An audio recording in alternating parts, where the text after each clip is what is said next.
Hello दोस्तों, नमस्कार। आप सुन रहे हैं हिंदी में कहानी। दोस्तों, हाजिर हूँ मैं आपके लिए आज की एक और नई कहानी लेकर। चलिए दोस्तों, शुरू करते हैं। माँ को अपने बेटे, साहूकार को अपने देनदार और किसान को अपने लहलहाते खेत देखकर जो आनंद आता है, वही आनंद बाबा भारती को अपना घोड़ा देखकर आता था।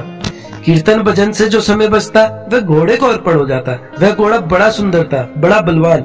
उसके जैसा घोड़ा सारे इलाके में न था। बाबा भारती उसे सुल्तान कहकर पुकारते, अपने हाथ से दुलारा करते, खुद दाना खिलाते और देख देख कर प्रसन्न होते थे। ऐसी लगन, ऐसे प्यार, ऐसे स्नेह से कोई सच्चा प्रेमी अपने प्यार करने वाले को भी न चाहता होगा। उन्होंने अपना सब कुछ छोड़ दिया था, रुपया, माल, जमीन जायदाद, यहाँ तक कि उन्हें नागरिक जीवन से भी घृणा थी। अब वे गांव से बाहर एक छोटे से मंदिर में रहते और भगवान का भजन करते थे, परंतु सुल्तान से बिछड़ने की वेदना उनके लिए असहाय थी। मैं इसके बिना नहीं रह सकूंगा, उन्हें ऐसी भ्रांति सी हो गई थी। वे उसकी चाल पर लट्टू थे। कहते, ऐसे चलता है जैसे मोर घनघटा को देखकर नाच रहा हो। गांवों के लोग इस प्रेम को देखकर चकित थे। कभी कभी अगल बगल से इशारा भी करते थे, परंतु बाबा भारती को इसकी परवाह न थी। जब तक संध्या समय सुल्तान पर चढ़कर 8-10 मील का चक्कर न लगा लेते, उन्हें चैन न आता। गब्बर सिंह उस इलाके का प्रसिद्ध डाकू था। लोग उसका नाम सुनकर कांपते थे। होते होते सुल्तान की कीर्ति उसके कानों तक भी पहुंची। उसका हृदय उसे देखने के लिए ललायित हो उठा। वह एक दिन दोपहर के समय बाबा भारती के पास पहुंचा और नमस्कार करके बैठ गया। बाबा भारती ने पूछा, गब्बर सिंह, क्या हाल है? गब्बर सिंह ने सिर झुकाकर उत्तर दिया, आपकी दया है। कहो, इधर कैसे आ गए? सुल्तान की चाह खींच लाई। विचित्र जानवर है, देखोगे तो प्रसन्न हो जाओगे। मैंने भी बड़ी प्रशंसा सुनी है। उसकी चाल तुम्हारा मन मोह लेगी। कहते हैं देखने में भी बहुत सुंदर है। क्या कहना, जो उसे एक बार देख लेता है, उसके हृदय पर उसकी छवि अंकित हो जाती है। बहुत दिनों से अभिलाषा थी, आज उपस्थित हो सका हूँ। बाबा और गब्बर सिंह दोनों अस्तबल में पहुंचे। बाबा ने गब्बर सिंह को घमंड से घोड़ा दिखाया।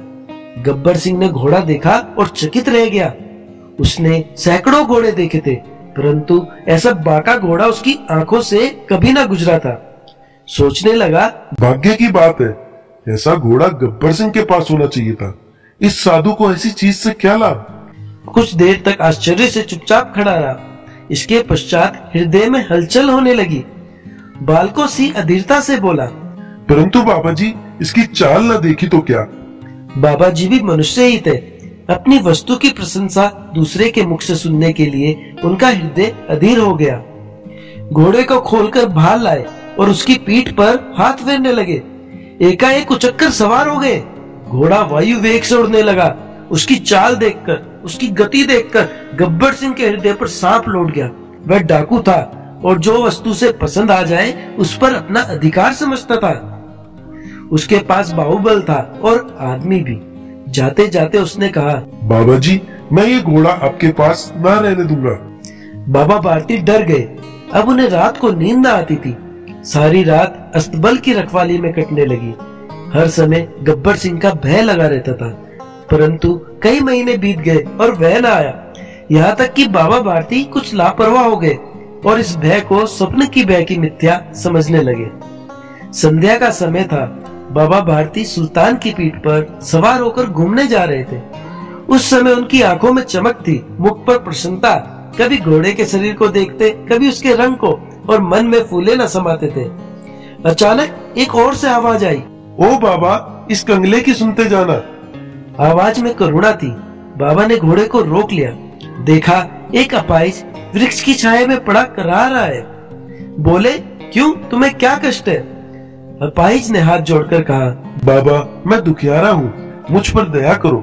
जतन वाला यहाँ से 3 मील है, मुझे वहाँ जाना है। घोड़े पर चढ़ा लो, परमात्मा भला करेगा। वहाँ तुम्हारा कौन है? कालू वेद का नाम आपने सुना होगा, मैं उसका सौतेला भाई हूँ। बाबा भारती ने घोड़े से उतरकर अपाहिज को घोड़े पर सवार किया और स्वयं उसकी लगाम पकड़कर धीरे धीरे चलने लगे। सहसा उन्हें एक झटका सा लगा और लगाम हाथ से छूट गई। उनके आश्चर्य का ठिकाना न रहा जब उन्होंने देखा कि अपाहिज घोड़े की पीठ पर तनकर बैठा और घोड़े को दौड़ाए लिए जा रहा है। उनके मुख से भय, विस्मय और निराशा से मिली हुई चीख निकल गई। वह अपाइश डाकू गब्बर सिंह था। बाबा भारती कुछ देर तक चुप रहे और कुछ समय पश्चात कुछ निश्चय करके पूरे बल से चिल्लाकर बोले, जरा ठहर जाओ। गब्बर सिंह ने यह आवाज सुनकर घोड़ा रोक लिया और उसकी गर्दन पर प्यार से हाथ फेरते हुए कहा, बाबा जी, ये घोड़ा अब ना दूंगा। परंतु एक बात सुनते जाओ। गब्बर सिंह ठहर गया। बाबा भारती ने निकट जाकर उसकी ओर ऐसी आंखों से देखा जैसे बकरा कसाई की ओर देखता है और कहा, यह घोड़ा तुम्हारा हो चुका है। मैं तुमसे इसे वापस करने के लिए ना कहूंगा, परंतु गब्बर सिंह केवल एक प्रार्थना करता हूँ, इसे अस्वीकार न करना, नहीं तो मेरा दिल टूट जाएगा। बाबा जी, आज्ञा कीजिए, मैं आपका दास हूँ, केवल ये घोड़ा ना दूंगा। अब घोड़े का नाम ना लो, मैं तुमसे इस विषय में कुछ ना कहूंगा। मेरी प्रार्थना केवल ये है कि इस घटना को किसी के सामने प्रकट ना करना। गब्बर सिंह का मुंह आश्चर्य से खुला रह गया। उसका विचार था कि उसे घोड़े को लेकर यहाँ से भागना पड़ेगा, परंतु बाबा भारती ने स्वयं उसे कहा कि इस घटना को किसी के सामने प्रकट न करना। इससे क्या प्रयोजन सिद्ध हो सकता है? गब्बर सिंह ने बहुत सोचा, बहुत सिर मारा, परंतु कुछ समझ न सका। हार कर उसने अपनी आंखें बाबा भारती के मुख पर गड़ा दी और पूछा, बाबा जी, इसमें आपको क्या डर है? सुनकर बाबा भारती ने उत्तर दिया, लोगों को यदि इस घटना का पता लग गया तो वो किसी गरीब पर विश्वास न करेंगे। और ये कहते कहते उन्होंने सुल्तान की ओर से इस तरह मुंह मोड़ लिया जैसे उनका उससे कभी कोई संबंध ही न रहा हो। बाबा भारती चले गए, परंतु उनके शब्द गब्बर सिंह के कानों में उसी प्रकार गूंज रहे थे।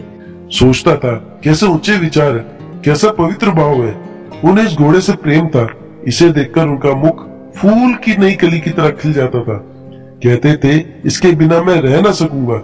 इसकी रखवाली में वे कई रात सोए नहीं, भजन भक्ति न कर रखवाली करते रहे, परंतु आज उनके मुख पर दुख की रेखा तक न दिखाई पड़ती थी। उन्हें केवल ये ख्याल था कि कहीं लोग गरीबों पर विश्वास करना न छोड़ दें। उन्होंने अपनी निज हानि को मनुष्यत्व की हानि पर निछावर कर दिया। ऐसा मनुष्य नहीं, देवता है। रात्रि के अंधकार में गब्बर सिंह बाबा भारती के मंदिर पहुंचा। चारों ओर सन्नाटा था। आकाश पर तारे टिमटिमा रहे थे। थोड़ी दूर पर गांवों के कुत्ते भौंक रहे थे। मंदिर के अंदर कोई शब्द सुनाई ना देता था। गब्बर सिंह सुल्तान की बात पकड़े हुए था। वह धीरे धीरे अस्तबल के फाटक पर पहुंचा। फाटक किसी वियोगी की आंखों की तरह चौपट खुला था। किसी समय वहां बाबा भारती स्वयं लाठी लेकर पहरा देते थे, परंतु आज उन्हें किसी चोरी, किसी डाके का भय न था। हानि ने उन्हें हानि की तरफ से बेपरवाह कर दिया था। गब्बर सिंह ने आगे बढ़कर सुल्तान को उसके स्थान पर बांध दिया और बाहर निकलकर सावधानी से फाटक बंद कर दिया। इस समय उसकी आंखों में नेकी के आंसू थे। अंधकार में रात्रि ने तीसरा पहर समाप्त किया और चौथा पहर आरंभ होते ही बाबा भारती ने अपनी कुटिया से बाहर निकल ठंडे जल से स्नान किया।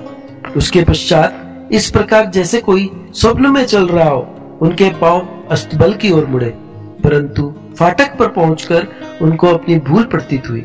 साथ ही घोर निराशा ने पांवों को मन भर का भारी बना दिया। वह वहीं रुक गए। घोड़े ने अपने स्वामी के पांवों की चाप को पहचान लिया और जोर से ही निनाया।